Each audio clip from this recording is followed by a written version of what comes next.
हरे हरे हरे राम राम राम हरे हरे हरे कृष्णा आप सब लोग दोहराइए। कृष्ण कृष्ण हरे हरे हरे राम राम राम हरे हरे हरे कृष्णा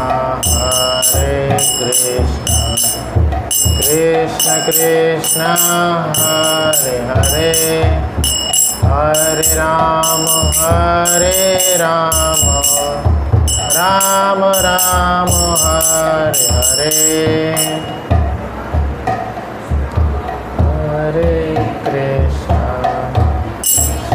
कृष्ण हरे हरे राम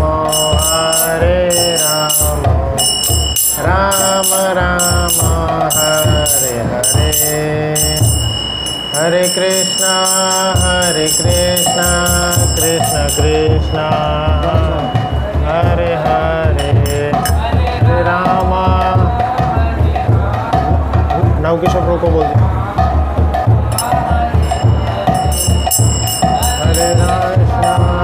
हरे कृष्ण कृष्ण कृष्ण हरे हरे हरे राम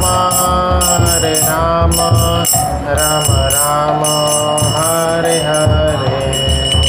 जय श्रील प्रभुपाद की जय। हरे नाम संकीर्तन की जय।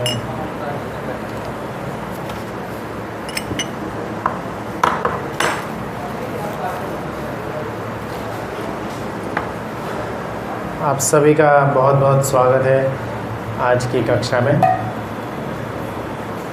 हम सब लोग यहाँ एकत्रित हुए हैं भगवद गीता का विस्तार से अध्ययन करने के लिए।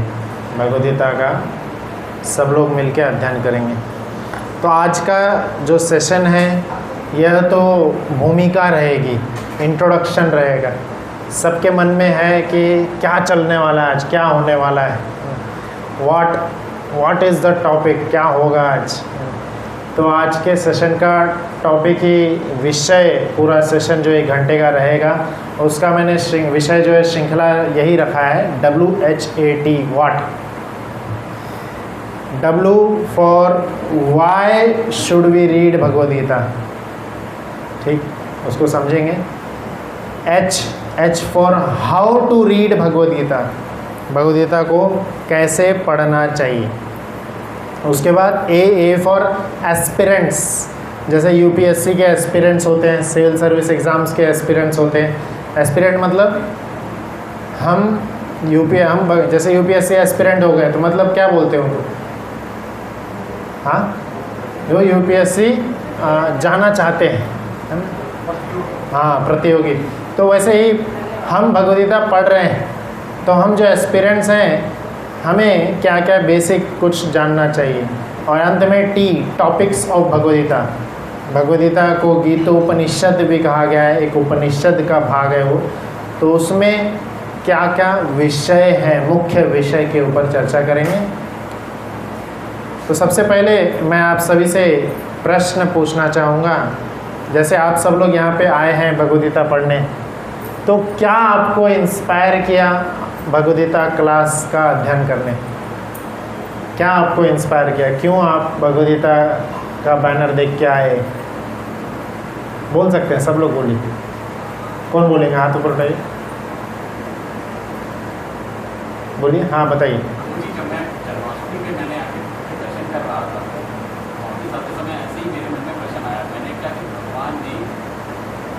महाभारत में पूरा ज्ञान दिया, क्या ज्ञान है, ज्ञान का क्वेश्चन जो मेरे दिमाग में आया, मैंने अपने आप को एनालाइज करना शुरू किया। मैंने कहा यार मुझे शायद बहुत लिमिटेड चीज़ें पता है और शायद कुछ भी नहीं पता जो मैंने अपने जब मैं पढ़ता था उस समय जो मैंने पढ़ा था 1, 2, 3, 4 चैप्टर जो मेरी सोशल स्टडीज़ की किताब में होते थे सिर्फ उतना मुझे मालूम है। मैंने कहा कि आप इतना बड़ा ज्ञान हमारे धर्म में है, मुझे उसके बारे में कुछ नहीं पता। मैंने कहा कि मैं इसको पढ़ने की कोशिश करता हूँ। पढ़ने की कोशिश पहले दिन ही जाकर उठाई और उसको पढ़ने की कोशिश की, लेकिन शायद मैं एक पेज भी पूरा नहीं कर पाया। और उसके बाद प्रभु की इच्छा से मैं यहाँ पर जब आया, मैंने इसको देखा, आपने मेरे को बताया तो मुझे लगा, मैंने कहा कि शायद मेरे लिए ये सेशन रखा था। जय हो। तो जानने की इच्छा थी, जिज्ञासा। और कोई बोलना चाहेंगे? क्या आपको इंस्पायर किया यह गीता क्लास के लिए? कुछ तो सोच के आए होंगे ना, बोलिए। पूरा पर्सनैलिटी क्या था, मतलब सच्चाई पूरा पढ़ने के लिए, इसलिए हम आए। कृष्ण को जानना चाहते हैं। जय हो, जय हो। बहुत सुंदर, बहुत सुंदर। अभी कुछ समय पहले मैं वीडियो यूट्यूब पे देख रहा था, वो बहुत वायरल हो रहा है कि एक व्यक्ति है, सभी जगह पे व्यक्तियों से, सभी लोगों से जाके पूछ रहा है, तुम हिंदू हो, तुम मुस्लिम हो, क्या हो? तो लोग बोल रहे हैं, जो हिंदू बोल रहे हैं उनको बोल रहे हैं कि आप हिंदू हो तो गीता के कुछ श्लोक सुनाइए, गीता के कुछ भी 4 श्लोक स्टार्टिंग के। कोई भी नहीं बोल पाया। और किसी ने बोला कि मैं मुस्लिम हूँ तो उनको बोले आप कुरान के कुछ श्लोक सुनाइए, वो ये ऐसा ऐसा दंदनादन बहुत सारे श्लोक सुना दिए उनके जो भी कुरान के हैं। तो हमें अपने आप को एनालाइज करना है कि हम कहाँ हैं, है ना।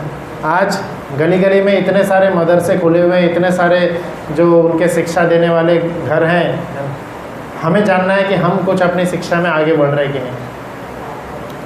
तो इस दुनिया में हम देखते हैं, जब से हम आए मैक्रो वर्ल्ड में, अभी अगर देखेंगे बड़े विस्तारित जगत में या सूक्ष्म जगत में देखेंगे, माइक्रो वर्ल्ड, है ना। तो ये हम देख सकते हैं, ये जो दुनिया है ये बहुत ही सुंदर रूप से अरेंज की गई है। ये दुनिया बहुत ही सुंदर रूप से अरेंज की है, और यह दुनिया जो भी अरेंज की गई है ये पूरा एक सर्टेन लॉ, नियम पे कहाँ चलता है, पूरे एक डेफिनेट नियम पे चलता है ना। हम देखते हैं जैसे सरकार है, गवर्नमेंट के कई सारे नियम हैं। जैसे ट्रैफिक रूल्स में आप देखेंगे लेफ़्ट साइड से आपको ड्राइव करनी है। अभी अमेरिका चले जाएंगे, वहाँ पे राइट साइड की ड्राइविंग के रूल्स हैं। तो हर जगह के अलग अलग रूल्स हैं। तो क्या बोलते हैं, रूल्स किसने बनाए हैं? सरकार ने बनाया। तो जहाँ भी रूल है, नियम है, नियम को बनाने वाला कोई है, लॉ मेकर है कोई, है ना।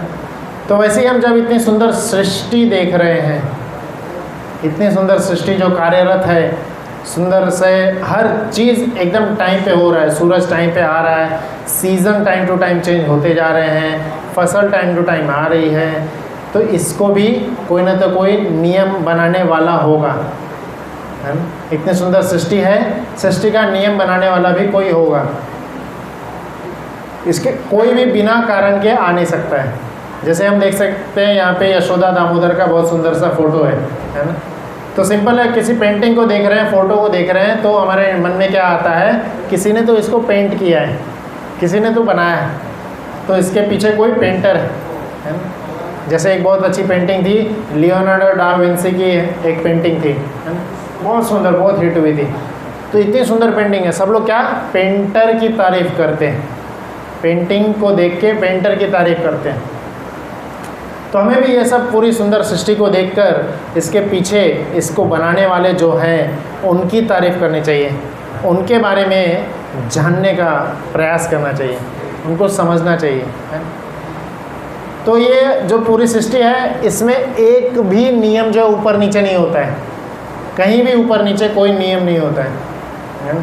जो छोटे छोटे नियम भी अगर हम बात करेंगे, जैसे ग्रेविटेशन नियम है, लॉ ऑफ ग्रेविटेशन, ऊपर फेंकेंगे कुछ भी चीज़ नीचे ही जाएगी, पृथ्वी की ओर आकर्षित होगी। तो पृथ्वी के हर एक कोने पे यह नियम है, कहीं भी यह नियम टूट नहीं रहा है ना।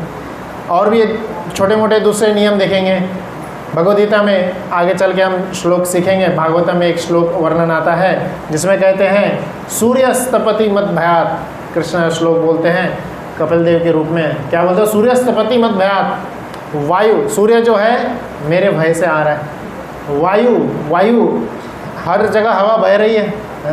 कोई एक ऐसा जगह है जहाँ हवा नहीं बह रही है, वायु बह रही है, कृष्ण बोलते हैं मेरे भय से।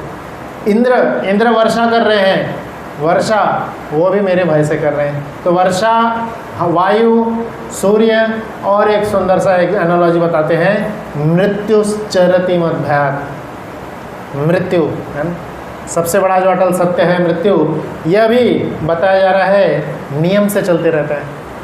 कोई भी छोटा कीड़ा मकोड़ा भी देखेंगे, या छिपकली, या बड़ा रेंगने वाले जीव जंतु, या पानी में रहने वाले कोई भी जीव जंतु हो, मनुष्य हो, पेड़ हो, कोई भी अपने निर्धारित उम्र से ज़्यादा जिए हैं, निर्धारित उम्र से ज़्यादा जिए। कोई छिपकली देख रहे हैं आपके, उस बड़ी बड़ी मूछें आ गई, उसकी 50 साल से छिपकली है। कोई भी जीव जंतु अपने निर्धारित उम्र से नहीं जाए। इसका मतलब क्या है, कृष्ण क्या बोल रहे हैं, मृत्युश्चरति मद्भयात्। मृत्यु चरण करती है हर एक जीवात्मा, चाहे वो कीट पतंग हो या जीवा मनुष्य हो या कोई भी, सभी को अपने समय से लेके जा रहा। तो कौन है वो नियम को बनाने वाला, कौन है वो नियम को पालन कराने वाला? इन सब को हम जब देखते हैं, इन सब के प्रश्न जब हमारे मन में आते हैं, तब इन सभी के प्रश्न जो है हमें भगवद गीता में इसके आंसर मिलते हैं। और ज़्यादातर कई लोग बताते हैं गीता क्यों पढ़ते हैं, शांति मिलती है उससे, है ना, शांति हमें प्राप्त हो रही है। तो हम समझना है कि वाई आर वी सफरिंग, हमें दुख हो क्यों रहा है, क्यों दुख हो रहा है हमें। दुख है, दुख का ही उल्टा सुख है। तो पहले दुख को समझते हैं, होता क्यों है दुख। जैसे देख रहे हैं यहाँ पे बच्चा है, ये पैरा आराम से निश्चिंत होकर सोया है। आप सभी बच्चे होंगे आपके पास, तो आप सब देखते हैं कि बच्चा जब माता पिता के पास रहता है या उसके माता पिता की केयर में रहता है, कहीं भी निरीक्षण में आराम से रहता है, निश्चिंत में। उसकी माता जो है पूरी दुनिया घूम रही होती है, बाज़ार में बहुत कुछ चीज़ खरीद रही होती है, कहीं जा रही होती है, उस बच्चा जो है गोदी में सोया हुआ है निश्चिंत। कहाँ क्या हो रहा है, किधर से क्या आएगा, आगे क्या, भविष्य का, भूत का, कोई चिंता नहीं, निश्चिंत सोया है, निश्चिंत आराम से, है ना। इतनी आरामदायक लाइफ है। क्यों क्यों इतना आरामदायक लाइफ है? कोई बोलना चाहेगा? कोई? माता पिता के संरक्षण में है, इसलिए निश्चिंत है। कोई चिंता की बात। आप देखेंगे, आप इसको साइड में रख दीजिए, जैसे ये उठेगा देखेगा मम्मी पापा नहीं है तो रोने लगेगा, चिल्लाने लगता है ना, दुख में आ जाता है। उसी प्रकार से जब हम अपने परमपिता, हमारे परमपिता कौन है? भगवद गीता में स्वयं कृष्ण भगवद गीता में कई बार बोले हैं, अहम बीज प्रदापिता, मैं ही seed giving father, I am the seed giving father. तो हम जब अपने परमपिता से दूर हो जाते हैं, तब क्या होता है, दुखों का हम न्योता देते हैं। जैसे सूर्य से आप पलट जाएंगे, क्या होगा, परछाई दिखेगी, है ना। तो इसलिए भगवान से दूर होना ही हमारे सभी कष्टों का कारण है, मुख्य कारण है। जीवात्मा जब भी भगवान से दूर होता है, भगवत स्मरण से दूर होता है, भगवत आज्ञा से दूर होता है, तब वो कष्ट पाता है। कई प्रकार के कष्ट हैं इस दुनिया में, हम सब देख सकते हैं। कोई भी ऐसा व्यक्ति नहीं है जो क्लेम कर सके मैं किसी प्रकार का कष्ट नहीं झेल रहा हूँ। हम सब कोई ना तो कोई प्रकार के कष्ट झेल रहे होते हैं।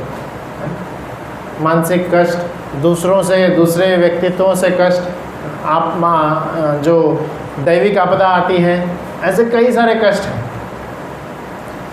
हमारा शरीर जो है, हमें शरीर, ह्यूमन बॉडी, कई सारे, मैं जब पीएचडी कर रहे थे उसमें मैंने एक AIEEE जर्नल होता है, इलेक्ट्रिकल इंजीनियरिंग, तो उसमें करना पड़ता है, जर्नल पब्लिश करना पड़ता है। तो एक जर्नल में मैंने देखा था, वो बायोलॉजी का व्यक्ति था, उसने पीएचडी में देखा था हमारे बॉडी में कई सारे सिस्टम हैं, है ना। हमारे बॉडी में रेस्पिरेटरी सिस्टम है, डाइजेस्टिव सिस्टम है और एक्सक्रीटरी सिस्टम है। ये सारे सिस्टम अलग अलग छोड़ दीजिए, सिर्फ एक डाइजेस्टिव सिस्टम को लेंगे, फ्रॉम माउथ टू एनस। ये जो डाइजेस्टिव सिस्टम है हमारा, इसी डाइजेस्टिव सिस्टम को बोल रहे हैं अगर बाहर मुझे बनाना है, बाहर इस भौतिक दुनिया में मुझे जैसे फैक्ट्री होती है वैसे फैक्ट्री बनाना है, बोल रहे थे 6 एकड़ की ज़मीन लगेगी और करोड़ों का खर्चा लगेगा। हमारा डाइजेस्टिव सिस्टम कितना सुंदर, इधर से आप कुछ भोजन डालिए, हर लेवल पे यहाँ सलाइवा सेक्रेट होता है, यहाँ गैस्ट्रिक जूसेस सेक्रेट होते हैं, हर एक जगह पे ईसोफेगस में, पेट में अलग अलग जूस सीक्रेट होते हैं और वो क्या हो जाते हैं, भोजन को हम देखते हैं ना, आलू से क्या होता है, कार्बोहाइड्रेट मिलता है। कौन निकालता है आलू से कार्बोहाइड्रेट? अलग अलग फ्रूट्स में, फल में हम देख रहे हैं कि कुछ ना तो कुछ प्रोटीन निकल रहा है, विटामिन निकल रहा है, वो हमें बहुत ज़्यादा यूज़फुल होता है। एक बीमारी है B12 नाम का एक विटामिन है। B12 नाम का विटामिन अगर कम हो जाएगा, मेरे एक मित्र था उसको कम हो गया था, उसको डॉक्टर ने बोले थे B12 नाम का विटामिन कम हुआ है। विटामिन B भी नहीं, B में भी कई सारे क्राइटेरिया नंबर्स दिए हुए हैं, B12 वाला कम हो गया है। तो क्या हो गया, उसका हाथ वो एकदम ऐसे हिलते रहता था और बहुत ज़्यादा वीकनेस आ गई थी हाथ में, उठा भी नहीं पा रहा था हाथ। तो एक कोई विटामिन भी कम हो गया हाथ में, हमारे शरीर में बहुत सारी कमियां आ जाती है। आप सब देखते हैं, आँखों के डॉक्टर को क्या नाम दिया जाता है? हाँ, ऑप्टोमोलॉजिस्ट है ना। हृदय के डॉक्टर को कार्डियोलॉजिस्ट है ना। और ENT एक होता है, ENT स्पेशलिस्ट एक होते हैं। सभी बॉडी के अंग, शरीर के सभी अंगों के एक एक स्पेशलिस्ट है। शरीर का सभी अंग जो है दर्द देता है और उसके लिए एक एक डॉक्टर बने हुए हैं, एक एक डॉक्टर स्पेशलिस्ट बने हुए हैं। From the tip of the toe, हमारे अंगूठे से लेकर के from the tip of till the tip of hair, बालों का भी एक डॉक्टर होते हैं, हेयर स्पेशलिस्ट होते हैं। तो हमारा पूरा शरीर जो है एक दुख देने वाला यंत्र है। अलग अलग समय पे आपको दुख होते रहेंगे, उसके लिए अलग अलग डॉक्टर्स हैं। तो यहाँ पे बात किया जा रहा है, जब ये पूरा शरीर हमें दुख देने योग्य है, दुख दे रहा है, तो हम शरीर हैं क्या? पहला प्रश्न हमारा वही आएगा। भगवद गीता का बेसिक लॉजिक जो शुरू होता है, या प्रथम विषय जो शुरू होता है, इसी बात से शुरू होता है कि हम शरीर नहीं हैं, हम आत्मा हैं। हमारी आइडेंटिटी हमें समझाई जाती है कि हम आत्मा हैं। हमें देखना है, खुद ही हम एनालाइज कर सकते हैं। हम जो बचपन में थे, साइंस स्वयं बोलते हैं कि हर 7 साल के बाद हमारा पूरा शरीर बदल जाता है। आप खुद की 7 साल पुरानी फ़ोटो देखिएगा, अभी की फ़ोटो देखिए, पूरी अलग है। पूरे हर सेकंड हमारे सेल्स और टिश्यूज़ जन्म ले रहे हैं नए, और पुराने खत्म होते चले जा रहे हैं। और 7 साल के बाद पूरा शरीर बदल जाता है। तो हमें समझना है कि हम यह शरीर नहीं है, हम यह शरीर नहीं है, हम आत्मा है। हम इस शरीर में कैद हैं। शरीर क्या है? एक यंत्र है, मशीन है, यंत्र है जो हमें चलाने के लिए कुछ समय के लिए दिया गया है। और कभी भी नोटिस आ सकता है कि आप खाली करिए इस शरीर को, है ना। तो इसलिए यह हमें समझना ज़रूरी है कि शरीर का हम बेस्ट यूटिलाइजेशन कैसे कर सकते हैं। शरीर का बेस्ट यूटिलाइजेशन कैसे करेंगे? जैसे आप कंपनी में काम करते हैं, कंपनी में काम करने पे जैसे आजकल सब जगह वर्क फ्रॉम होम चल रहा है, घर पे बैठ के ही काम करो, तो कंपनी वाले क्या कर देते हैं? लैपटॉप दे देंगे। कंपनी का लैपटॉप आता है, कंपनी के लैपटॉप पे आप काम करते रहिए घर पे बैठ के, और इंटरनेट वगैरह दे देंगे। तो कंपनी का जब लैपटॉप है, और ऑब्वियसली वो लोग क्या करते हैं, फिर बाकी सारे एसेस डिनाई कर देते हैं। आप उस पर कुछ और नहीं चला सकते, सिर्फ कंपनी का जो सॉफ्टवेयर रहेगा वही चलेगा। तो उस लैपटॉप का बेस्ट यूज़ क्या होगा? सबसे उत्तम यूज़ उस लैपटॉप का जो कंपनी के द्वारा दिया गया है क्या होगा? कंपनी का काम करो। उसमें कई सारे इवन ऐसा भी कई बार पकड़ा जाता है कि आप दूसरा कुछ काम कर रहे हैं, फिर उधर से नोटिस आएगा, आप पकड़े जाएंगे। तो उस लैपटॉप का सबसे बेस्ट यूज़ क्या है? जिसने दिया है उसकी सेवा में लगाओ, उसका कंपनी का काम है, कंपनी का काम करते रहो। इवन कई जगह पे तो बोलते हैं आप पूरा टाइम जितना आपका वर्क आवर्स है कैमरा ऑन रखो, कैमरा ऑन रखो, ताकि लैपटॉप से दूर नहीं जाना है। ऐसा नहीं कि घर पे बैठ के काम कर रहे तो घर के भी काम कर रहे, ऑफिस भी चल रहा है, कैमरा ऑन रखना है हमेशा। और उसमें भी वर्क टाइम चेक करते रहते, कैमरा टाइम कितना ऑन है, कैमरा ऑन टाइम। तो उसी तरह से हमें समझना है यह जो शरीर है यह भी हमें किसी ने दिया है, और शरीर का उत्तम सर्वोत्तम उपयोग क्या होगा? जिसने दिया है उसकी सेवा में हमें लगाने का प्रयास करना चाहिए। अच्छी तरह से पूरा उसकी सेवा में लगाएं। तो जैसे मैंने बताया था, सबसे पहला जो हमारा टॉपिक था वाई, WHAT मैंने क्वेश्चन पूछा था, Y should we read Bhagavad Gita. तो इसलिए क्यों? क्योंकि हमें सर्वोत्तम यूज़ करना है, हमें जानना है कि हम क्यों दुख पा रहे हैं, हमें जानना है क्यों दुख पा रहे हैं हम, क्यों हम भगवान से दूर हो गए, क्यों इतने सारे दुख हमें सता रहे हैं, क्यों हम जो है इस भौतिक संसार में फंसे। जैसे आप सब्ज़ी मंडी में देखे होंगे, सब्ज़ी मंडी में एक गाय या कोई कुत्ता देखता है कि वहाँ पे उसका सब्ज़ी रखा है, आहार रखा है गाय, तो गाय क्या करती है, भैंस जो आप देखे होंगे क्या करती है, जाती है सब्ज़ी खाने के लिए चली जाती है, उसको पीछे से डंडा मारता है उधर का जो ओनर है, बोलता है नहीं, भगा देता है। थोड़ी देर के बाद वो दूर चली जाती है, फिर से देखती है सब्ज़ी, फिर से आ जाती है, भूल जाती है कि डंडा पड़ा था, फिर से देखती है सब्ज़ी, फिर से आ जाती है, फिर डंडा मारा जाता है, फिर भाग जाती है, फिर से देखती है, फिर आ जाती है, ऐसे चलते रहता है। तो लोग क्या बोलते हैं, जाओ उसको दूर भगा के लाओ। तो जानवर जो है इस बात को वो समझ नहीं पा रहा है क्यों उसको डंडा पड़ रहा है ना, वो सफरिंग का, उसको जो दुख हो रहा है उसका कारण वो नहीं जान पा रहा है। ऐसे कई सारे आप देखें, कोई भी जानवर है वह दुख का कारण नहीं जान पाता है। मछली को समुद्र में खाने के लिए अनंत चीज़ें मिलेंगी, बहुत चीज़ें मिलेंगी, फिर भी जो ऊपर लटकता हुआ चीज़ है वो खाने के लिए आती है और पकड़ी जाती है जाल में, है। दूसरी मछली देख रही है कि ये गई खाने, पकड़ी गई, फिर भी वो जाती है। तो जानवर जो भी है, कई प्रकार के आप एग्जाम्पल ले सकते हैं, वह अपने दुखों का कारण नहीं जान सकती है। व्हाई एम आई सफरिंग, हमें जानना चाहिए। एक बहुत सुंदर महाभारत में श्लोक आता है, आप सब लोग दोहराइए। आहार निद्रा भय मैथुनम च सामान्य एतद पशुभिः नराणाम। इसमें क्या बोल रहे हैं, आहार निद्रा भय मैथुनम च सामान्य एतद पशुभिः नराणाम। आहार, चार चीज़ बता रहे, आहार खाना, निद्रा सोना, आहार निद्रा भय डरना, और मैथुन क्रिया, यह चार चीज़ जो है सामान्य एतद पशुभिः नराणाम।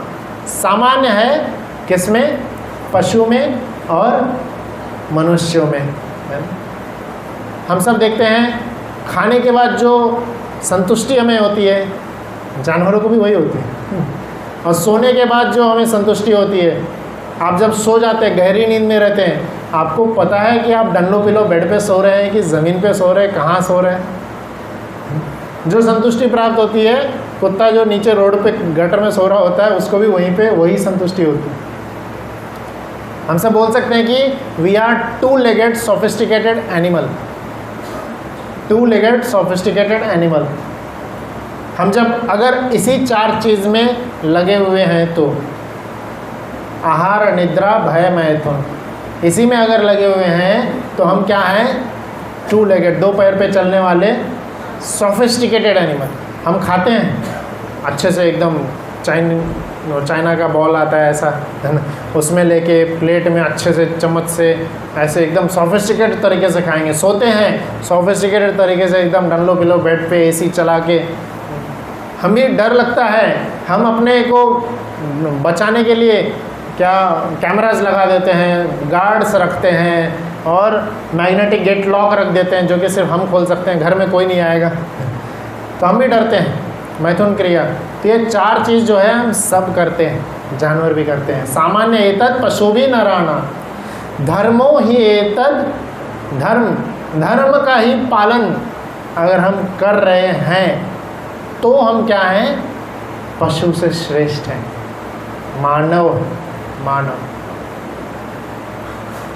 धर्म का पालन अगर हम कर रहे हैं, और धर्म के पालन करने पे और कैसे करना है वो सब जानने पे हमें पता चलता है व्हाई एम आई सफरिंग, हमें दुख दर्द हो रहा है, इसका कारण क्या है, हम इसको रोक भी सकते हैं कि नहीं। जैसे हम सब अपने यौवन समय को बहुत एंजॉय किए, वी इंजॉयड आवर यूथ, है ना। अपने जब हम युवा थे कहाँ कहाँ नहीं घूमते थे, सब जगह खेलने जाते थे, बहुत कुछ ट्रैवलिंग किए, है ना। पर बुढ़ापा आते आते क्या होता है, वो सारी शक्ति क्षीण होते चली जाती है ना? फिर हम सुनाते हैं लोगों को, हम भी ऐसा करते थे, हम वहाँ जाते थे। तो क्या हम बुढ़ापा को रोक नहीं सकते? रोक सकते हैं, रोक सकते हैं। आप सब लोग YouTube पे या गूगल पे सर्च करिएगा, एक बहुत बड़ा बॉडी बिल्डर है Ronnie Coleman, Ronnie Coleman search करिएगा, ठीक है। वो अपने समय का सबसे टॉप रेसलर नहीं, बॉडी बिल्डर था, वो सबसे टॉप बॉडी बिल्डर। आज तक उसकी शरीर जो है, उसके इतना भीमकाय शरीर था, कोई नहीं उसके जैसा, एकदम टॉप बॉडी बिल्डर है वो। और आज वो उसके इतना बॉडी बिल्डिंग करता था ना, बड़ी बड़ी चीज़ें, बहुत हैवी लिफ्टिंग करता था, हैवी लिफ्टिंग। तो उसके कारण पूरा उसका बैक बेन जो है टूट चुका है, 12 बार सर्जरी हो चुकी है। आज बेड पे वो लेटा हुआ है, बेड से उठ तक नहीं सकता। और भी ऐसे कई सारे एग्जाम्पल हैं, कई सारे एग्जाम्पल हैं जो कि जिसमें हम देख सकते हैं कि वो अपने युवा के समय में, यूथहुड में बहुत एकदम चैम्पियन थे। जैसे जैसे बुढ़ापा आते जाता है उनको कोई नहीं पूछता। क्या हम इस सफरिंग को रोक सकते हैं? क्यों हमें ये बुढ़ापा भेज दिया जाता है? We are imposed suffering, sufferings are imposed upon us, है ना। दुख हम पे डाला जा रहा है, तुम्हें ये दुख झेलना है। जैसे बच्चा स्कूल में होमवर्क नहीं करके आता था, क्या बोलते थे, जाओ बाहर खड़े रहो। बच्चा अंदर बैठना चाहता है, नहीं, खड़े रहना है बाहर। तो पनिशमेंट है उसके लिए।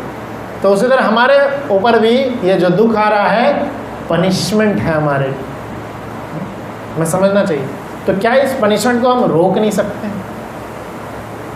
हम रोक सकते हैं बुढ़ापा को? जन्म, मृत्यु, जरा, व्याधि, दुख, दोषानुदर्शनम, यह जो 4 चीज़ है, जन्म, मृत्यु, जरा, व्याधि, इसको हम रोक सकते हैं। इसको हमें एनालाइज करना है। अगर एनालाइज कर पा रहे हैं, हम धर्म के छोटे छोटे मुख्य विषयों को जब हम समझ पा रहे हैं, तभी हम जो है पशुओं से श्रेष्ठ हैं, पशुओं से थोड़ा बढ़कर हैं। नहीं तो आज का भोजन मिल गया, ख़त्म, फिर कल का कल देखेंगे। ऐसी जीवन नहीं जीनी है हमें।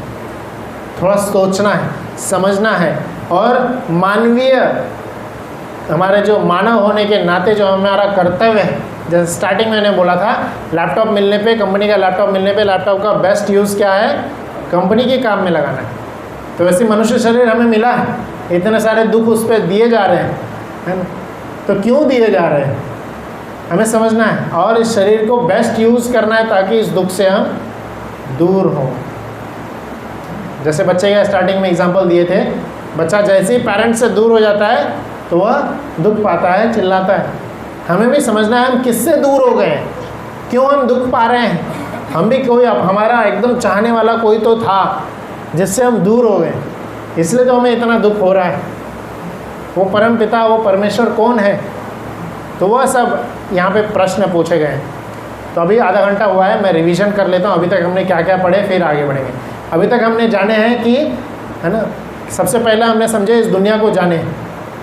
इस दुनिया में सब सृष्टि चल रही है, बहुत अच्छे से नियम सब है। सो नियम है तो नियम बनाने वाला कोई है ना। यह सृष्टि सुंदर से चल रही है तो इसको चलाने वाला कोई है, यह सब हम समझे। पेंटिंग हम देखते हैं तो पेंटिंग बनाने वाला जैसे कोई होता है, वैसे इस सृष्टि को चलाने वाला कोई है। कौन चला रहा है, उसके बारे में हम समझे। और फिर उसके बाद हम देखते हैं कि हमारा ये जो शरीर है, इस पे जो हमें दुख दिया जा रहा है, we are being imposed suffering, हमें दुख हमें भेजा जा रहा है। तो कौन भेज रहे हैं, क्यों हमें दुख दिया जा रहा है, इन सभी प्रश्नों के ऊपर हमने देखा। अब अगला हम देखते हैं व्हाट, WHAT, वाई हमने देख ली, H में अब देखते हैं how shall we read Bhagavad Gita. Bhagavad Gita अब हमें कैसे पढ़ना चाहिए, process of studying Bhagavad Gita. Bhagavad Gita पढ़ने का विधि क्या है, यह हम समझेंगे।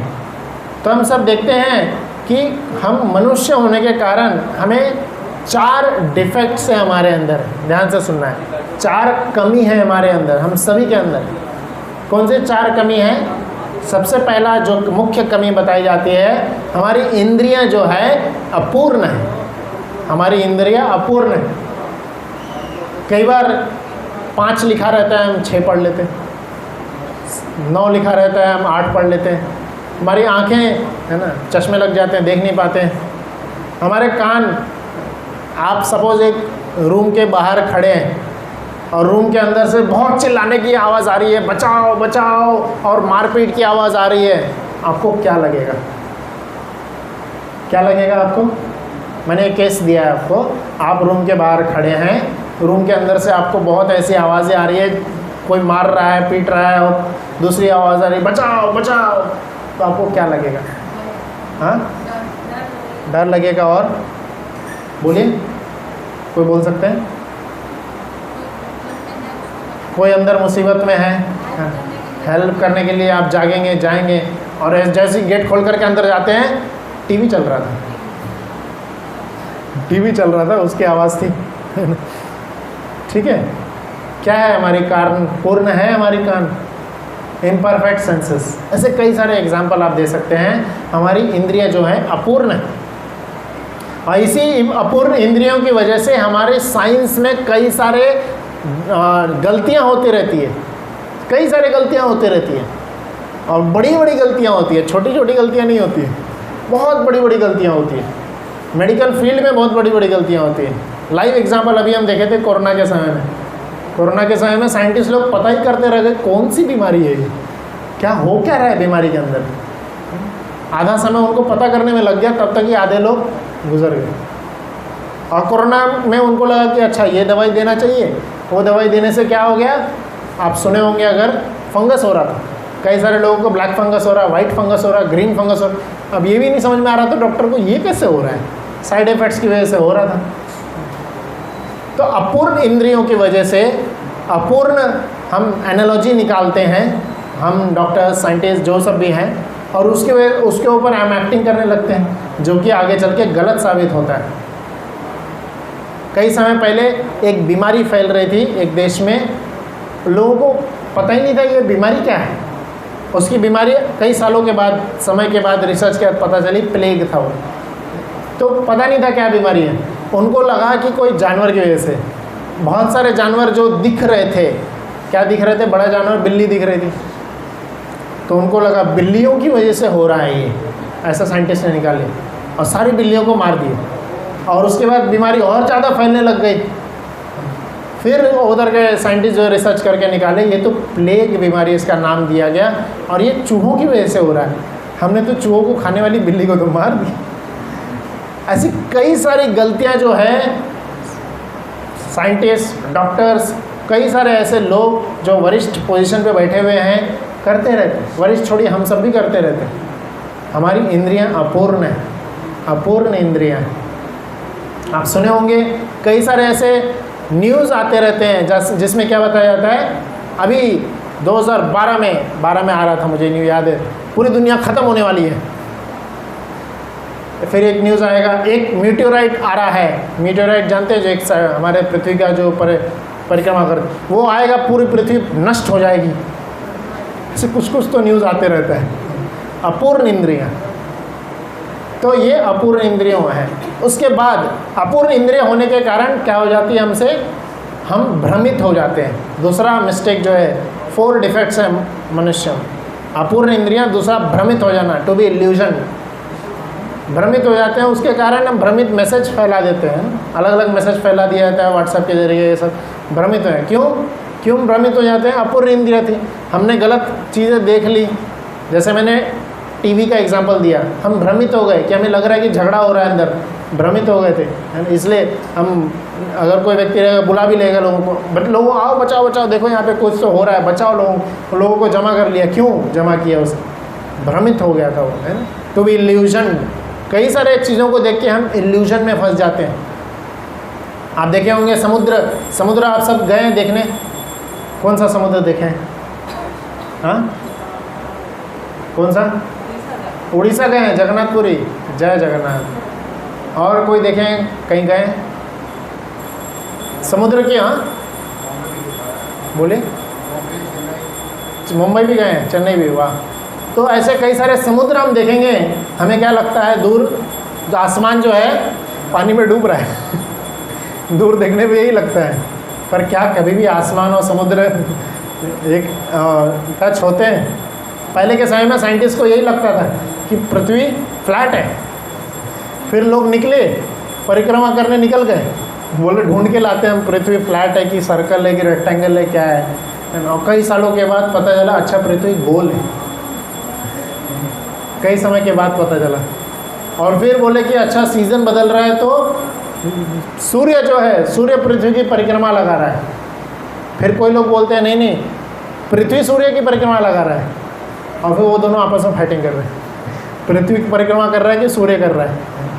तो ये सब क्यों हो रहा है? भ्रमित हो जाते हैं, अपूर्ण इंद्रियों की वजह से जो हम डिसीजन लेते हैं भ्रमित हो जाते हैं। और फिर उसके बाद क्या करते हैं? तीसरी हमारी जो डिफेक्ट आती है, क्या आती है कि हम मिस्टेक करते हैं, गलती कर देते हैं। हर एक व्यक्ति से गलती होती है, कोई भी ऐसा मनुष्य नहीं है जिससे गलती ना हो। और हम फिर उसके बाद चौथा डिफेक्ट जो आता है, चीटिंग टेंडेंसी, चीटिंग करना, छोटी छोटी बात पे हम चीटिंग करते हैं।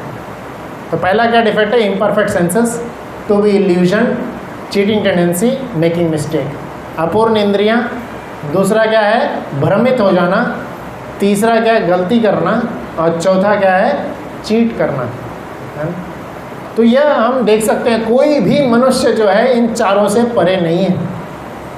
स्वयं ब्रह्मा जी से भी गलती हो गई थी, ब्रह्म विमोहन लीला आती है, बहुत सुंदर विमोहन लीला आती है, ब्रह्मा जी से गलती हुई, इंद्र से गलती हो जाती है, कई सारे हमारे शास्त्र में वर्णन आता है। तो कोई भी व्यक्ति, परम पुरुषोत्तम भगवान श्री कृष्ण, विष्णु के इत्यादि कोई भी व्यक्ति नहीं है जो कि इन चारों से परे। तो यह विषय कैसे चालू हुआ था? मैंने बोल रहा था हमें गीता हाउ टू रीड, कैसे पढ़ना चाहिए, है? तो यह ज्ञान हमें, पूर्ण ज्ञान कैसे मिलेगा? पूर्ण ज्ञान कैसे मिलेगा? जब हम ऐसे सोर्स, ऐसे व्यक्ति से सुनेंगे जो कि पूर्ण हो, जो कि पूर्ण हो, ऐसे व्यक्ति से सुनेंगे। ज्ञान प्राप्त करने के 3 तरीके होते हैं। ज्ञान प्राप्त करने में, कोई भी ज्ञान को प्राप्त करने के, ग्रहण करने के 3 तरीके होते हैं। वैसे तो 12 कारण बताए हैं, 12 तरीके बताए गए हैं, मुख्यतः 3 होते हैं। प्रत्यक्ष प्रमाण, अनुमान प्रमाण, और तीसरा बताया गया है शब्द प्रमाण। प्रत्यक्ष अर्थात देख के ज्ञान प्राप्त करना, आपने देख लिए, आपको ज्ञान हासिल हो गया। जैसे आप भगवान जी का रूप देख रहे हैं, ठीक है, आपको पता चला जगन्नाथ जी का ऐसा रूप है ना, ऐसे कान है, ऐसे आँख है, तो आपने देख के ज्ञान प्राप्त किया। अनुमान प्रमाण, अनुमान लगा लिए, हाँ ऐसे ही होते होंगे भगवान, ऐसे ही होते होंगे, किसी से पूछे नहीं, अनुमान लगा लिए, चले गए। आप देखे हैं फॉरेन में प्रभुपाद जी जब गए थे, प्रभुपाद जी जब फॉरेन में गए थे, तो उनको, उनकी एक शिष्या थी मालती देवी, वह एक डॉल लेकर के आई थी। उसको क्या लगा डॉल है, फॉरेन शिष्या, तो वो डॉल लेके आई थी। वो डॉल थी कौन? जगन्नाथ जी थी। खिलौना टाइप, बाहर के देशों में जगन्नाथ बलदेव सुभद्रा का जो रूप है, इनको खिलौना के रूप में दिया जाता है, बेचा जाता है। तो उसको लगा कुछ खिलौना है, अच्छा लग रहा था, ला के दे दी प्रभुपाद जी को। जैसे ही प्रभुपाद जी उनको देखे, दंडवत प्रणाम किए, क्योंकि वो जानते थे ये कौन है ना, परम पुरुषोत्तम पूर्ण ज्ञान जगन्नाथ जी हैं। दंडवत प्रणाम किए, फिर बोले कि और 2 होंगे उनके साथ में, लेके आओ। फिर लेके आती है। तो प्रत्यक्ष प्रमाण एक होता है तरीका कि आप देख के ज्ञान हासिल कर रहे हैं। अनुमान प्रमाण की आपने अनुमान लगा लिए कि ऐसे होंगे, ये कुछ तो होगा, है ना, अनुमान लगा ली। जैसे आप सबने बचपन में सुने होंगे कि इजिप्ट में पिरामिड है, सुने? इजिप्ट में पिरामिड है, कौन गया है देखने के लिए? गए कोई देखने? हाँ, ट्रायंगल कलर का ऐसा भूमि होता है, हमने फ़ोटो देखे हैं, सुने हैं, कोई जाके चेक किया है? फिर अनुमान, मैं बचपन में हम लोग अनुमान करते थे इसमें क्या होगा, इसमें क्या होगा। ताजमहल कौन कौन गए हैं देखने? गए? जब बचपन में सुनते थे ताजमहल, है ना, अनुमान करते थे कि वहाँ कितना अच्छा रहता होगा, हम जाएंगे देखें क्या है ताजमहल। आप गए ना, कुछ है? जा करके पता चला कुछ नहीं अंदर, ये तो बेवकूफ़ बना दी। अनुमान प्रमाण ऐसा होता है, अनुमान लगाते हैं हम लोग, है ना। आप न्यूज़ में सुने होंगे ताजमहल को 12 बार बेच भी गया है बेच दिया गया, लोग बेच दिए ताजमहल को 12 बार। आप सर्च करिएगा गूगल पे, तो कोई तो बेच दिया और बेवकूफ़ लोग खरीद भी लिए। अनुमान प्रमाण। तीसरा, ये दोनों ज्ञान जो है प्राप्त करने के तरीके, प्रत्यक्ष प्रमाण, देख के ज्ञान हासिल करना, अनुमान लगा के हासिल करना। बहुत सारी चीज़ें हम अनुमान लगा लेते हैं, हमने अनुमान लगा लिया होगा इजिप्ट में पिरामिड, चाइना बगल में, चाइना वॉल हमने सुने वहाँ पे चाइना वॉल होगा। हमारा क्या है, हम थोड़ी जगह जा रहे देखने, हमारा कुछ बिगड़ थोड़ी रहा है, अनुमान लगा रहे हैं। और यही अनुमान कई सारे लोग कई जगह पे लगाते हैं, पर सर्वोत्तम तरीका जो ज्ञान प्राप्त करने का है वह क्या है? शब्द प्रमाण। शब्द प्रमाण, सुन करके ज्ञान हासिल करना। सुन करके हम कई सारी चीज़ें सुन के ज्ञान हासिल करते हैं और उस पर विश्वास करते हैं। सुन के हमने विश्वास कर लिया, ठीक है उधर है पिरामिड, है चाइना वॉल, कई सारी चीज़ें हम सुन के विश्वास कर लेते हैं। सुन के विश्वास करना, टीचर ने बचपन में जो भी पढ़ाती थी हम सुन लेते थे, विश्वास कर लेते थे, यही होता है शब्द प्रमाण। और जैसे मैंने स्टार्टिंग में बताया था, हम सभी मनुष्य जो हैं 4 डिफेक्ट्स हैं, हमें 4 कमी है। तो हम ज्ञान कैसे हासिल करेंगे? सही ज्ञान जो इन सभी कमी से परे है। वो हमें अगर कोई चीज़ सुनाएगा, सिखाएगा, तो शब्द प्रमाण के ज़रिए हम उस पर विश्वास करेंगे, हाँ ये सही सिखा रहा है, सही होगा, ठीक है। और यही परंपरा चली आती है। ज्ञान जो है, वैदिक ज्ञान जो है, आध्यात्मिक ज्ञान जो है, परंपरा से लिया जाता है। परंपरा बहुत ज़रूरी है। परंपरा में आने वाला जो ज्ञान है, यही क्या होता है? रिकॉग्नाइज्ड, ऑथराइज्ड ज्ञान होता है। आप इवन छोटा कोई स्कॉलरशिप या स्कूल का एग्ज़ाम भी लेने जाएंगे या साइंस की पढ़ाई करेंगे, आप क्या देखेंगे? क्या यह स्कूल जिससे मैं ज्ञान हासिल कर रहा हूँ यह रिकॉग्नाइज्ड है कि नहीं? क्या ये यूनिवर्सिटी में जिसमें मैं कॉलेज की एजुकेशन ले रहा हूँ ये रिकॉग्नाइज्ड है कि नहीं? यहाँ के दिल्ली वो यूनिवर्सिटी है तो दिल्ली यूनिवर्सिटी को रिकॉग्नाइज्ड है, या कौन से यूनिवर्सिटी को है? जो मुझे पढ़ा रहा है वो प्रॉपर एजुकेटेड है कि नहीं है? प्रॉपर एजुकेटेड होना चाहिए। हर एक कॉलेज को ग्रांट मिलता है, परमिशन मिलता है, चला सकते हो। क्यों? तब जब वो कई सारे उनके चेकिंग्स होते हैं, गाइडलाइंस, उसको पूरा कर सकते हैं। उनके गाइडलाइंस में रहता है आपके प्रोफेसर, अगर आप बीटेक को पढ़ा रहे हैं तो प्रोफेसर कम से कम एमटेक होना चाहिए और वो पीएचडी परसुइंग होना चाहिए। एमटेक को पढ़ा रहा है तो वो पीएचडी उसका हो चुका होना चाहिए। तो ऐसा लेवल होता है प्रोफेसर का, जिससे हम सीख रहे हैं वो ऑथराइज्ड है कि नहीं, ये सब हमें देखना चाहिए। तो यहाँ हम भगवद गीता सीखने आए हैं, यह कौन सा परंपरा है? तो कृष्ण भगवान स्वयं जो है, परम पुरुषोत्तम भगवान स्वयं जो हैं, यह 4 परंपरा इन्होंने भगवान स्वयं कृष्ण ने चालू किया। भगवद गीता में जब हम कृष्ण के बारे में, कृष्ण की शिक्षा लेने आए हैं, जैसे प्रभु जी स्टार्टिंग में बोले थे, वो कृष्ण भगवान का दर्शन किए, तो दर्शन करने के बाद भगवान का मैसेज क्या है वह जानने के लिए आए। तो गीता पढ़ने से पहले हमें सबसे मुख्य रूप से यह जानना चाहिए कि भगवान कृष्ण जो हैं वही पूर्ण पुरुषोत्तम भगवान, उसको हमें सबसे पहले स्वीकार करना चाहिए। और उसको हम ही नहीं, कई सारे शास्त्रों में कई सारे आचार्य, कई सारे जो दूसरे पंथ के भी आचार्य सभी स्वीकार करते हैं कि कृष्ण ही पूर्ण पुरुषोत्तम भगवान। और कृष्ण 4 परंपरा चलाते हैं। कृष्ण ने यह ज्ञान जो है, उनके दिव्य ज्ञान जो है, हम भगवद गीता में भी पढ़ेंगे कैसे यह ज्ञान औरों को, सूर्यदेव को भी देते हैं भगवान।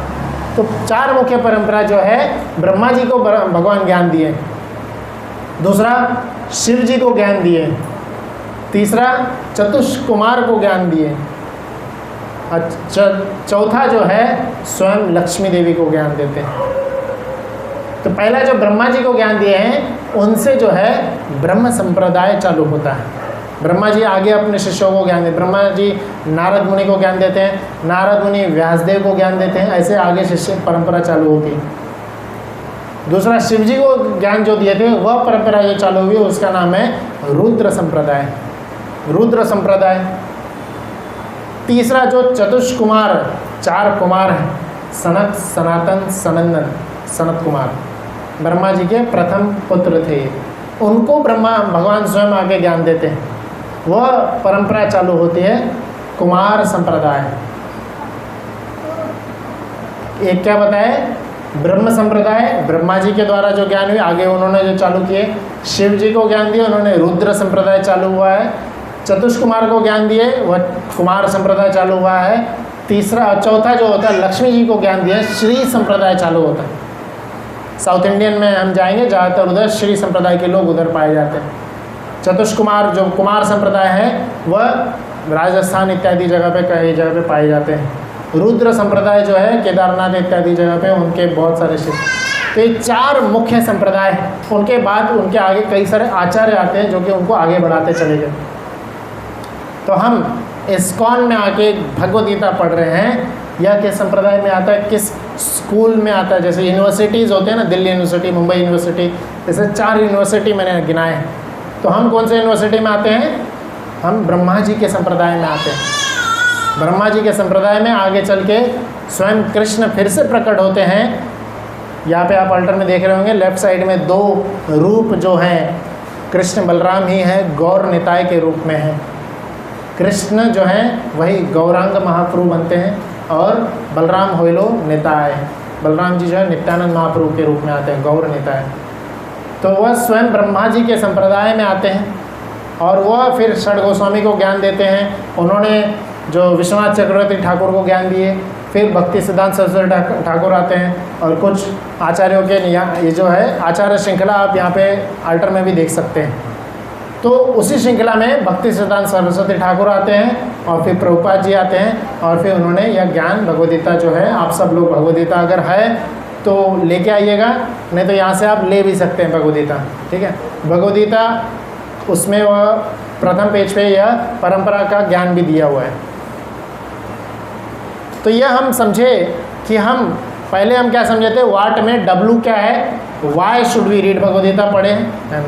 फिर how should we read Bhagavad Gita, परंपरा में ज्ञान हासिल करनी चाहिए। हमें 4 डिफेक्ट्स है तो परंपरा में सुनेंगे तो बराबर अच्छे से सही ज्ञान हमें प्राप्त होगा। और उसके बाद में एस्पिरेंट कौन कौन यह सुन सकते हैं, एस्पिरेंट्स उसके भगवद गीता के एस्पिरेंट्स कौन है ना। तो एस्पिरेंट में हम देखते हैं कि हमें कृष्ण के बारे में, जो कृष्ण को, कृष्ण ही भगवद गीता के मुख्यतम सारे श्लोक बोले हैं, तो कृष्ण को हमें पूर्ण पुरुषोत्तम भगवान के रूप में स्वीकार पहले ही करना है और आदि गुरु के रूप में स्वीकार करना है। जो बोल रहे एज इट इज़, जैसे हमारा भगवद गीता है एज इट इज़।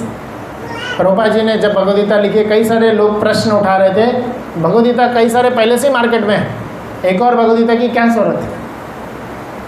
आप दूसरे जगह पे कहीं भी जाएंगे, ज़्यादातर लोग यही मैसेज देते हैं, हाँ भगवान ने, उनके अंदर कोई परमात्मा है, उनको हमें शरणागत होना है।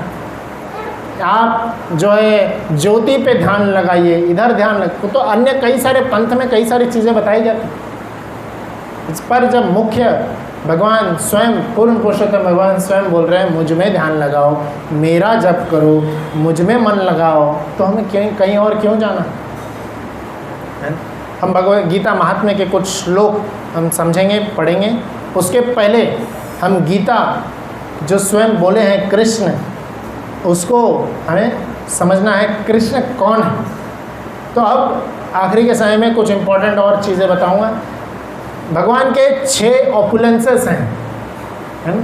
कृष्ण, भगवद गीता किन्होंने बोले हैं, कृष्ण ने बोले हैं। और कब बोले हैं, युद्ध के समय में बोला गया है। युद्ध के समय में किसको बोला गया है, अर्जुन को। अर्जुन कोई सन्यासी था क्या, अर्जुन कौन थे, गृहस्थ थे। आप महाभारत पढ़ेंगे, वर्णन आता है अर्जुन की 4 पत्नियां थी, 4 पत्नियां थी अर्जुन की। एक गृहस्थ को ज्ञान दिया गया है, और कब, युद्ध होने से पहले।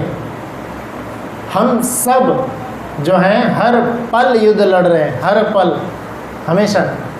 हमारे मन में युद्ध चल रहा होता है, हमारे ऑफिस क्षेत्र में युद्ध चल रहा होता है, हमारे घर में युद्ध चल रहा होता है, हर पल हम युद्ध ही लड़ रहे होते हैं। तो इस युद्ध वाले पल में, युद्ध वाले समय में हम अपने आप को कैसे एकाग्रचित करें, उसका ज्ञान, उसका तरीका कृष्ण ने सिखाया। आप सब लोग महाभारत सुने हैं, जानते हैं।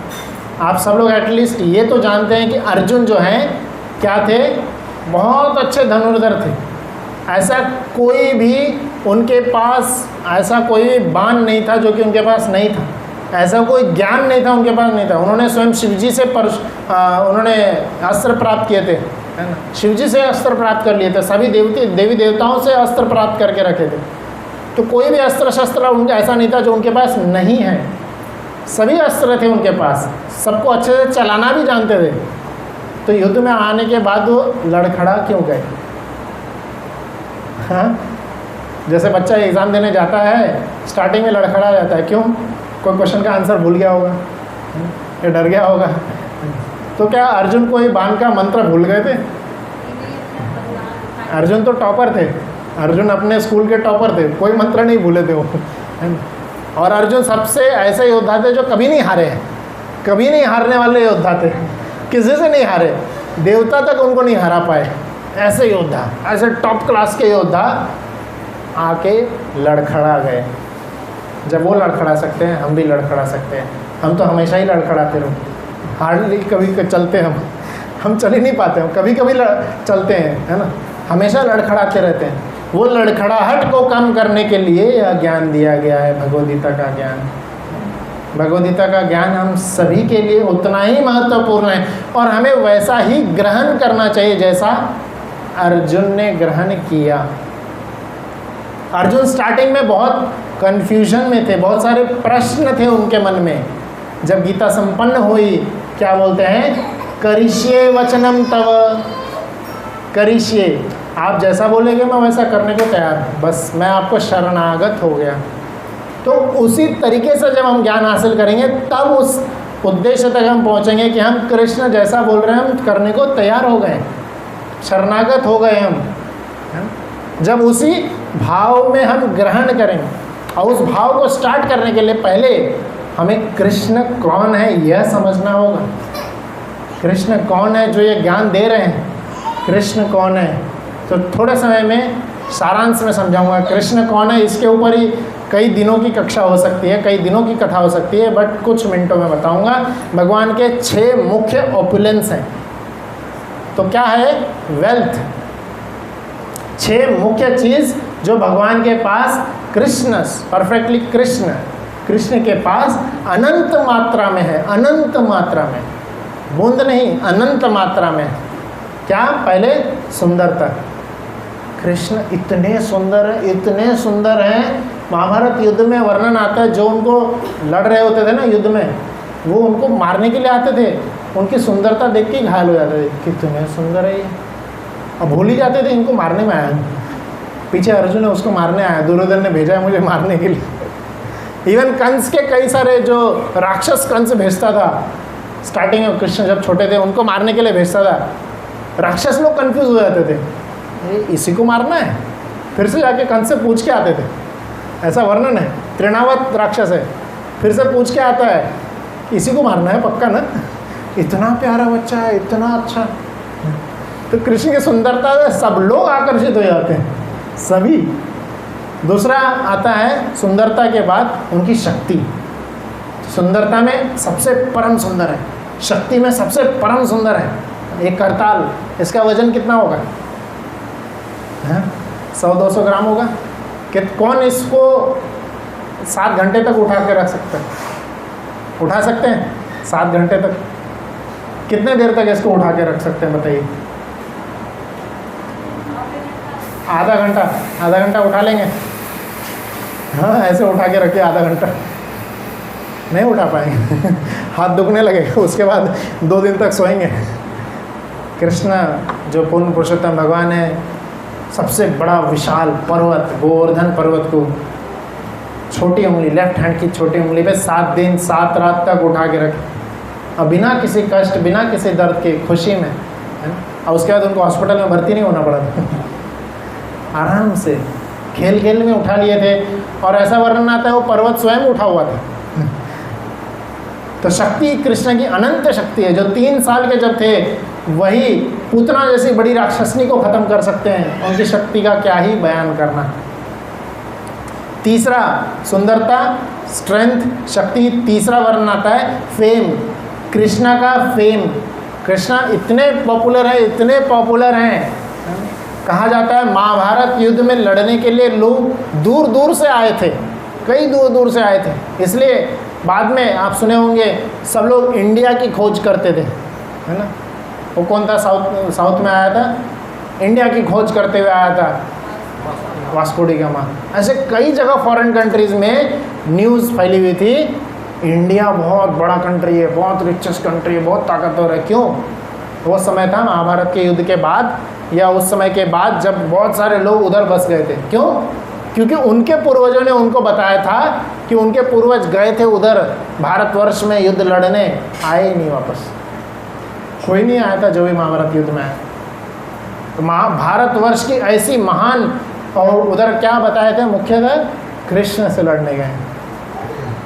तो कृष्ण हर जगह, आप इंडोनेशिया में जाएंगे, कोई भी कंट्री में जाएंगे, उधर भी आपको राम भगवान के मूर्ति मिलेंगे, कृष्ण के मिलेंगे। इवन इंडोनेशिया के एयरलाइंस का नाम है जो जटायु एयरलाइंस है। तो कृष्ण का फेम।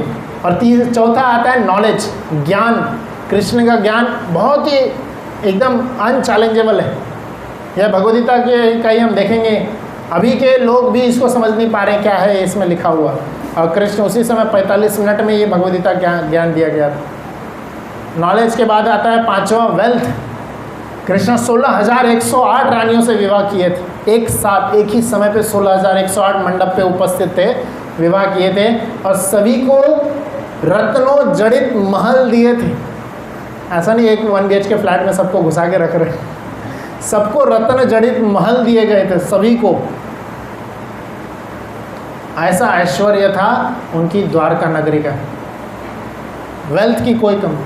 और ये सब होने के बावजूद छठवां जो ऑपुलेंस होता है उनका क्या है, कृष्ण परम विरक्त है, परम विरक्त है। 11 साल वृंदावन में रहने के बाद वृंदावन से ऐसे चले गए जैसे पता ही नहीं कौन है, कहाँ है। वृंदावन के ऐसे बता रहे, वहाँ के पेड़ पौधे, बाकी जीव जंतु तो छोड़िए, पेड़ पौधे भी रोने लग गए थे, उनको भी कृष्ण से प्रेम हो गया। तो जैसे जगन्नाथ बलदेव सुभद्रा की जय। तो 6 ऑपुलेंस है, कौन से? सुंदरता, शक्ति, फेम, वेल्थ, नॉलेज और वैराग्य। यह 6 ऑपुलेंस हैं भगवान कृष्ण के, जो कृष्ण में अनंत मात्रा में। इसीलिए हम उनका ज्ञान सुन रहे हैं, उनके द्वारा ये उन्होंने भगवद्गीता के एक श्लोक को बोले हैं, वह सुन रहे हैं। भगवद्गीता में एक बहुत, गीता के महात्म्य में एक बहुत सुंदर सा श्लोक आता है, आप सब लोग दोहराइए। सर्व उपनिषदो गावो दुग्धा गोपाल नंदनः पार्थ वत्स सुधीर भोक्ता दुग्धम गीतामृत महतम। यहाँ पे क्या बता रहा है, जैसे अभी मैंने क्या बताया, कृष्ण के गुणों को बताया, कृष्ण कितने महान हैं उनको बताया। अब यहाँ पे गीता महात्म्य में आदि शंकराचार्य यह श्लोक बोल रहे हैं। गीता महात्म्य का श्लोक है जिसमें बताया जा रहा है कि सर्व उपनिषदो गावो, सभी उपनिषद, जितने भी उपनिषद हैं, सभी उपनिषदों को अगर एक साथ कर लिया जाए, वेद शास्त्र उपनिषद को एक जगह पे रखा जाए, और उसको हम क्या कंसिडर करेंगे, गाय कंसिडर करेंगे। जिस तरह से गाय का अमृत हम क्या होता है, दूध होता है, दूध वाला दूध निकालता है, बछड़ा दूध पीता है, और सारा दूध बछड़े के लिए होता है क्या, बाकी सब बाकी जनता मनुष्य के लिए होता है। तो उसी तरह यहाँ बताया गया है सभी उपनिषदों को, शास्त्र को कृष्ण क्या बोल रहे हैं, सभी शास्त्र है वो, और गाय के जैसा कंसिडर किया गया। उसका निचोड़ जो ग्वाला बन के दूध निकाला जा रहा है, कौन निकाल रहे हैं, कृष्ण निकाल रहे हैं दूध। कौन स्टार्टिंग में पी रहा है, बछड़ा कौन है, अर्जुन, और पूरा अर्जुन के लिए है। अर्जुन के माध्यम से हमें दिया जा रहा है ज्ञान, हम सभी जनता के लिए ज्ञान दिया जा रहा है। अर्जुन ना ही दुविधा में पड़े थे और ना ही उनको कुछ संदेह था कि कृष्ण कौन है। अर्जुन के माध्यम से हमें कृष्ण को सुनाना था। कृष्ण का काल संपन्न हो चुका था। कृष्ण जैसे ही महाभारत युद्ध के बाद 36 साल ही कृष्ण रहे, फिर चले गए, फिर कलयुग शुरू होता है। उन कलयुग में हम लोग जो उपस्थित हुए हैं, कलयुग वासियों के लिए ज्ञान देने के लिए कृष्ण यह मैसेज हम सभी के लिए छोड़ के गए हैं, भगवद गीता। और अर्जुन अंत में यही बोलते हैं, अगर कृष्ण को स्मरण करना है, कृष्ण से मिलना है। जैसे एक छोटा सा एग्जांपल बताता हूँ। आप सभी के कोई ना तो कोई ऐसे रिलेटिव होंगे जो आपसे बहुत दूर होंगे, सब कोई आपके पास में थोड़ी ना रहते। तो जब उनका कॉल आता है, उनकी आवाज़ सुनते हैं आप, तो आपको कैसा लगता है? अच्छा लगता है। क्या लगता है कि वो स्वयं हमारे सामने खड़े हैं, बातचीत कर रहे हैं, बहुत उनका आभास हो जाता है, आभास होता है ना। और सपोज़ वो व्यक्ति शरीर छोड़ चुके हैं, आप उनका टेप रिकॉर्डिंग सुन रहे हैं, अभी हमारे बीच में नहीं है वो व्यक्ति, आप उनका टेप रिकॉर्डिंग सुन रहे हैं या उनका कुछ वीडियो देख रहे हैं, तब तो आपको उनसे और ज़्यादा कनेक्शन लगेगा। अरे ये हमारे साथ थे, इनके साथ हमने कितना सुंदर समय गुजारा था। तो यही ऑडियो रिकॉर्डिंग है कृष्ण का। भगवद गीता क्या है? कृष्ण का ऑडियो रिकॉर्डिंग है। जब हम भगवद गीता को सुन रहे हैं, देख रहे हैं, हम किसको देख रहे हैं? कृष्ण को देख रहे हैं, कृष्ण को सुन रहे हैं। भगवद गीता हमारे लाइफ का मैनुअल है। कृष्ण ने सिखा, ये कोई पूजा पाठ की पुस्तक नहीं है। इसमें ये नहीं बताया गया अगरबत्ती कैसे घुमाना है, आरती कैसे करनी है, ये सब उसमें नहीं बताया। ये अन्य कई शास्त्रों में बताया। भगवद गीता हमें सिखाया, आर्ट ऑफ लिविंग सिखाता है, कैसे जीना है, खाना पीना कैसे खाना है, बात कैसे करनी है, यह सब सिखाया जा रहा है भगवद गीता में। भगवद गीता में यह ज्ञान दिया जा रहा है ना। तो हमें ज़रूर प्रयास करना चाहिए भगवद गीता को ज़्यादा से ज़्यादा अच्छी तरह से ग्रहण करने का। एक और सुंदर सा श्लोक आता है भगवद गीता में, यह बोल के हम लोग अंत करेंगे। आप सब लोग दोहराइए। एकम शास्त्रम देवकी पुत्र गीतम, एकम शास्त्रम देवकी पुत्र गीतम, एको देवो देवकी पुत्र एव, एको देवो देवकी पुत्र एव, एको मंत्रस्तस्य नामानि यानि, एको मंत्रस्तस्य नामानि यानि, कर्माप्य एकम तस्य देवस्य सेवा, कर्माप्य एकम तस्य देवस्य सेवा। इसमें क्या बता रहे हैं? जब हम इतना जान लिए हैं, इतना समझ लिए हैं, तो आज से क्यों ना हम प्रण लें कि हमारे लिए 1000 पुस्तकों को पढ़ने की बजाय सिर्फ एक पुस्तक हो। क्या? देवकी पुत्र का जो गीत है। देवकी पुत्र कौन? कृष्ण ने जो लिखे हैं, कृष्ण ने जो बताए हैं भगवद गीता, एक ही हमारे लिए किताब रहेगा भगवद गीता। दूसरा लाइन है, एको देवो देवकी पुत्र एव, हमारे एक ही देवता, एक ही परम आराध्य होंगे। कौन? देवकी के पुत्र जो है कृष्ण स्वयं। एक ही मंत्र होगा। कौन? नामानी यानी, मतलब इनका नाम, कृष्ण का नाम।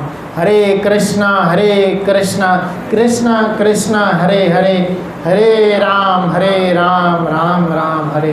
यही एक मंत्र होगा जिसका हम जाप कर। कर्माप्य एकम तस्य देवस्य सेवा। कर्म हमारे लिए, हमने देख लिया किताब, एक ही किताब गीता, भगवान एक ही भगवान श्री कृष्ण, और नाम मंत्र एक ही मंत्र, उनके नाम का मंत्र। और उसके बाद काम, कर्माप्य एकम तस्य देवस्य सेवा। एक ही काम है, उन देवता, उस देवता, कौन? देव की पुत्र कृष्ण की सेवा। एक ही कार्य है। यह गीता महात्म्य में स्वयं आदि श्री शंकराचार्य जी बताए। तो यह इंट्रोडक्शन टू भगवद गीता का क्लास था। हमने वाट मतलब इसके ऊपर चर्चा की, में स्टार्टिंग में हमने देखे थे why we should read Bhagavad Gita, how H कैसे पढ़ना चाहिए, A aspirants of Bhagavad Gita और T topics of Bhagavad Gita. Topics of Bhagavad Gita हम डिटेल में आगे के सेशंस में हम कवर करेंगे। भगवद गीता में मुख्यतः 5 विषय होते हैं, ईश्वर, जीव, प्रकृति, काल, कर्म। भगवद गीता में क्या क्या बताया गया है, भगवान के बारे में बताया है, भगवान कौन है, दूसरा हम कौन है, तीसरा हम यहाँ कहाँ हैं हम लोग, प्रकृति के बारे में बताया है, और हम कैसे कार्यरत हैं, काल के जरिए कार्यरत हैं, और हम क्या क्या कर्म कर रहे हैं। तो भगवद गीता में टोटल 18 अध्याय हैं, 700 श्लोक हैं। आगे अगले हफ्ते 14 तारीख से पहला अध्याय चालू होगा। आप सब लोग, अभी तो इंट्रोडक्शन था, अगली बार नोटबुक लेके आइएगा, श्लोक हम लोग पढ़ेंगे और गीता भी लेके आएंगे तो सबको पढ़ने में आसान होगा। तो और किसी को कोई प्रश्न है तो पूछ सकते हैं। कंक्लूजन के लिए मैंने ऐसे बताया कि स्टार्टिंग में हम लोग सुने थे कि कैसे पढ़ना चाहिए, हम अपने दुखों के बारे में जाने, हमारे ऊपर दुख इम्पोज किए जा रहे हैं, उससे कैसे निकलना है उसके बारे में समझें, और फिर इस तरह से आगे चलते हुए भगवद गीता में कृष्ण कौन है वह जाने, हमारी कमी क्या है, परंपरा, आचार परंपरा के बारे में जाने। ठीक है, किसी को कोई प्रश्न है तो पूछ सकते हैं, कोई जिज्ञासा, कोई कमेंट, कोई कुछ बोलना चाहता है, कोई करेक्शन बोल सकते हैं।